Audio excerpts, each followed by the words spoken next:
Halo teman-teman, selamat datang di video pembelajaran psikologi kepribadian. Pada video kali ini kita akan ngebahas teori kepribadian Eysenck, teori threat factor Micray dan Costa, atau yang biasa kita kenal dengan Big Five Personality. Di video kali ini kita juga akan ngebahas tentang psikologi positif. Melalui materi ini, kita akan memahami bagaimana kepribadian seseorang dapat dijelaskan melalui berbagai teori dan bagaimana psikologi positif dapat membantu individu dalam pengembangan potensi serta kesejahteraan hidupnya. Selamat menyimak, semoga video ini dapat bermanfaat serta menambah wawasan untuk kita semua. Teori Eysenck dikemukakan oleh Hans-Jürgen Eysenck yang lahir pada tahun 1916 dan meninggal pada tahun 1997 di London. Ia merupakan psikolog Jerman Inggris dan merupakan lulusan dari Institut Psikiatri London, dan dia juga merupakan pionir penelitian kepribadian berbasis faktor, dan dia juga tokoh kontroversial dan produktif. Pendekatan biologis faktor. Yang pertama, kepribadian bersifat hierarkis, yaitu dari respon spesifik hingga tipe. Yang kedua, menggunakan analisis faktor untuk mengidentifikasi dimensi kepribadian. Yang ketiga, kepribadian sangat dipengaruhi faktor biologis dan juga faktor genetik. Lalu, dikembangkan lewat penelitian empiris dan eksperimental. Dasar teorinya adalah perbedaan individual dalam sistem saraf. Model PEN 3 dimensi kepribadian Eysenck. PEN terdiri dari P adalah psychotism, E adalah extraversion, N adalah neuroticism. Psychotism merupakan kecenderungan ke arah perilaku antisosial, agresif, dan impulsif. Contohnya adalah skor tinggi. Ciri-cirinya seperti agresif, egois, impulsif, dingin, dan antisosial. Kemudian ada skor rendah seperti prososial dan empatik.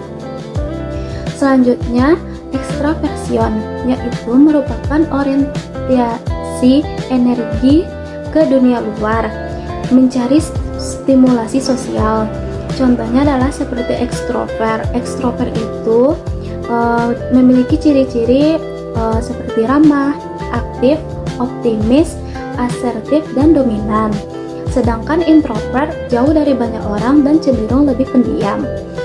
Neuroticism yaitu merupakan stabilitas emosi, kecenderungan mengalami emosi negatif. Contohnya seperti neurotisme tinggi, itu tuh ciri-cirinya seperti cemas, depresi, moodiness, irasional, dan pemalu. Sedangkan stabilitas tinggi, stabil, dan tenang. Struktur kepribadian. Yang pertama ada tipe, yaitu sekumpulan trait yang membentuk dimensi besar kepribadian. Misalnya adalah seperti ekstraversi. Yang kedua ada trait, yaitu kumpulan respon habitual yang saling berhubungan, seperti sifat sosiabilitas seseorang. Yang ketiga ada respon habitual, yaitu pola perilaku yang muncul berulang dalam situasi serupa.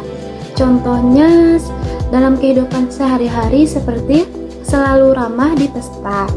Yang terakhir ada respon spesifik, yaitu perilaku tunggal dalam situasi tertentu. Misalnya adalah saat kita tersenyum saat dipuji oleh orang lain. Oke, kita akan membahas teori tentang Micray dan Costa. Robert R. Micray dan Paul T. Costa Jr. ialah dua psikolog yang mengembangkan dan mempopulerkan teori Big Five Personality. Mereka melakukan berbagai penelitian yang menunjukkan bahwa kepribadian manusia dapat dijelaskan melalui 5 dimensi utama yang dikenal sebagai OSEAN, yaitu openness, constitutionness, extraversion, agreeableness, dan neuroticism. Menurut Micray dan Costa, kelima dimensi tersebut relatif stabil sepanjang kehidupan, dipengaruhi oleh faktor biologis dan lingkungan, serta dapat digunakan untuk memahami perilaku, cara berpikir, dan interaksi sosial seseorang. Selanjutnya kita akan menjelaskan struktur kepribadian dari McRae dan Costa, yaitu Big Five Personality. Big Five Personality ialah teori kepribadian yang menjelaskan bahwa kepribadian manusia dapat dilihat dari 5 dimensi utama yang dikenal dengan singkatan ASEAN. Oke, langsung saja kita akan menjelaskan apa aja sih yang ada di dalam ASEAN itu. Yang pertama yaitu openness to experience, yaitu keterbukaan. Keterbukaan terhadap pengalaman, imajinasi, kreativitas, dan rasa ingin tahu. Seseorang individu yang memiliki skor tinggi pada traits ini, maka ia akan kreatif, imajinatif, intelektual, dan terbuka terhadap ide baru. Sebaliknya, individu yang memiliki skor rendah akan suka rutinitas, praktis, dan konvensional.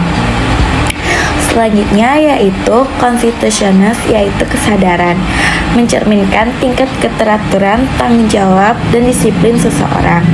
Seseorang individu yang memiliki skor tinggi terhadap trait ini, maka ia akan terpercaya, disiplin, ambisius, serta terorganisir.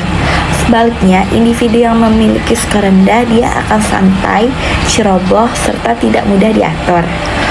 Selanjutnya yaitu extraversion atau ekstraversi, yaitu seberapa nyaman seseorang dalam berinteraksi dengan lingkungan sosialnya. Seseorang individu yang memiliki skor tinggi pada trait ini, energinya akan bertambah saat bersosialisasi dengan lingkungan di sekitarnya. Sifatnya ramah, aktif, ceria, dan penuh energi. Sebaliknya, seseorang yang memiliki skor rendah, dia cenderung lebih nyaman untuk sendirian, pendiam, lebih tertutup, dan menarik diri dari lingkungan sekitar.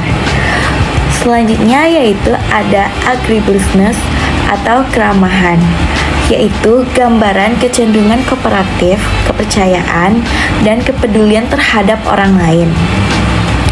Individu yang memiliki skor tinggi di agreeableness-nya, maka dia akan baik hati, kooperatif, empati, dan mudah percaya terhadap orang lain. Sebaliknya, individu yang memiliki skor rendah, dia akan keras kepala, tidak ramah, dan kompetitif. Dan yang terakhir yaitu neuroticism atau ketidakstabilan emosi. Kecenderungan emosi negatif, kecemasan, kemarahan, dan ketidakstabilan emosi. Individu yang memiliki neuroticism-nya tinggi, maka dia akan memiliki sifat cemas, kemudian mudah stres, serta rentan depresi. Sebaliknya, individu yang neuroticism-nya rendah, maka dia akan tenang, stabil, dan tidak mudah stres. 5 dimensi dalam teori Big Five yaitu openness, conscientiousness, extraversion, agreeableness, dan neuroticism menggambarkan bagaimana seseorang berpikir, berperilaku, dan berinteraksi dengan orang lain. Kita juga bisa melihat contoh dalam kehidupan sehari-hari. Misalnya, ada orang yang lebih aktif dan mudah bergaul, ada juga yang lebih pendiam dan cenderung menyendiri. Setiap orang memiliki kombinasi unik dari 5 dimensi ini. Tidak ada yang baik atau buruk. Semua adalah bagian dari spektrum kepribadian manusia. Pernahkah teman-teman bertanya, kenapa hidup seseorang itu lebih enak, bahagia, dan sejahtera dalam kehidupannya? Kalau kita pikir-pikir, apakah itu karena uang, atau nilai yang bagus, atau juga kesuksesan yang telah dia capai selama ini? Bisa kita lihat dari ilmu psikologi yang terdapat sebuah cabang psikologi positif. Psikologi positif adalah pendekatan yang berfokus pada kekuatan, potensi, kualitas, yang dimiliki setiap individu. Tujuannya bukan hanya membantu seseorang mengatasi sebuah masalah, tetapi juga membantu mereka berkembang, merasa bahagia, dan menjalani kehidupan yang lebih bermakna. Dari penjelasan psikologi positif tersebut, ada salah satu tokoh penting yang bernama Martin Seligman. Ia mengembangkan sebuah teori yang dikenal dengan model PERMA. Model ini menjelaskan 5 unsur utama yang dapat membantu seseorang mencapai kesejahteraan hidup. Model yang pertama adalah emosi positif. Emosi positif mencakup perasaan bahagia, bersyukur, optimis, dan tenang. Selain itu, emosi positif membantu seseorang melihat sisi baik dalam kehidupan dan meningkatkan kepuasan hidup. Dapat kita contohkan dalam kehidupan sehari-hari kita, seperti kita harus bersyukur memiliki kesehatan yang baik dan bagus, dan kita harus bersyukur bisa menikmati waktu bersama keluarga ataupun teman terdekat. Model yang kedua itu keterlibatan, yang terjadi ketika seseorang terlibat sepenuhnya dalam suatu aktivitas sehingga merasa fokus dan menikmati sebuah prosesnya. Dapat kita contohkan, seseorang yang mengerjakan hobi yang disukainya dengan penuh konsentrasi dan semangat hingga dia lupa menyadari waktu telah berlalu. Yang ketiga adalah hubungan positif. Nah, ini beda lagi nih teman-teman, karena manusia adalah makhluk sosial yang membutuhkan hubungan dengan orang lain, seperti hubungan dengan teman, keluarga, maupun lingkungan sekitar yang dapat memberikan dukungan emosional terhadap kita. Contoh yang bisa kita angkat, kita harus saling membantu kepada teman yang mengalami kesulitan.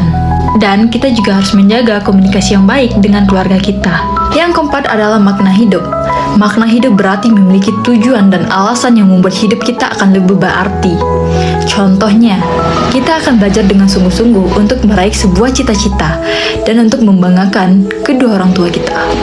Yang kelima adalah pencapaian. Pencapaian adalah keberhasilan seseorang untuk memenuhi atau mencapai tujuan yang telah ia tetapkan, baik itu dari pencapaian besar maupun pencapaian kecil. Oleh karena itu, dapat memberikan kepuasan kepada seseorang. Contohnya, seorang mahasiswa mengerjakan tepat waktu skripsi sebelum deadline datang. Baiklah teman-teman, dari materi yang telah aku jelaskan dari awal hingga akhir, dapat kita simpulkan bahwa psikologi positif berfokus pada pengembangan potensi yang dimiliki oleh seorang individu. Salah satu teori psikologi positif, model PERMA, menerapkan aspek tersebut dalam kehidupan sehari-hari kita.